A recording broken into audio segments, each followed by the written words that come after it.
મારો ભણ્યો હતો અને એ પરિવાર ત્યાં મજૂરી કરતા હતા. ભાભેરના વતની હતા પણ અહીંયા વર્ષોથી રહેતા હતા ને ત્યાં મજૂરી કરતા હતા. એટલે મારો ભણ્યો 18 વર્ષનો હતો ને ત્યાં નોકરી મજૂરી કામ કરતો હતો ને આવી ઘટના બની એટલે અમે રાજપુર રહો એટલે મને ત્યાં ખબર પડી એટલે અમે દોડીને ગયા એટલે ત્યાં તો મારો ભણિયાને બસ એમ બધું દેખાઈ ના શકે એવી બધી ઘટના બની ગઈ. બધું તૂડીને ફૂડ આમ ધુમાડા નીકળી ગયા ને એવું બધું કશું પોલીસને બીજું અમને જવા નથી દીધું તો અમે હરપણા અંદર ગયા.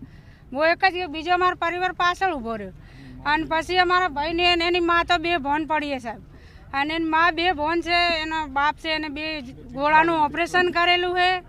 એમનો પરિવાર અહીંયા રહેતો હતો ને બીજા જે માણસો વર્ગ હતા એ બધા બહારના મદ્રાસી હતા. હવે કોણ હોય સાહેબ કહો તમે?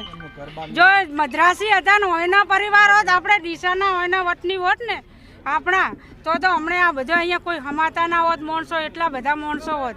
પણ એમના કોઈ શેષ નહીં, 40-50 લાશોનું કોઈ નથી અહીંયા. તમારા જે સ્વજન હતા એ મળ્યા ખરી તમને? અમારો ભણિયો મળે જે અમે તો લાશો જ દેખાડ્યો એ બધા કોઈ છે જ નહીં. એમનો પરિવાર બધા મદ્રાસી હતા મજૂર.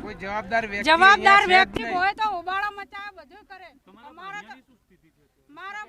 મારો ભણિયો તો એક્સપાયર થઈ ગયો સાહેબ, મોટો જ દેખાય. મારો એક જ ભણિયો હતો અને બીજી મારી બેન ને એ લોકો મજૂરી કરવા જવાના હતા પણ સવારથી ઘટના બની ને એટલે એ લોકો કે તું જા અમે લોકો પાછળથી આવો એટલે એ લોકો એમના કર્મથી બચી ગયા. પણ ગરીબ પરિસ્થિતિ જે કમાતો ખાતો છોકરો હતો એ જ મરી ગયો. શું માંગ કરો છો બેન? હવે એક જ બાબલાની મારો ભણિયો પાછો આવે છે, બસ બીજી કશું માંગ નથી. આ મારો ભણિયો પાછો આવે બસ, બીજું કશું અમારી માંગ નથી. મારો ભણિયો પાછો આવે બસ.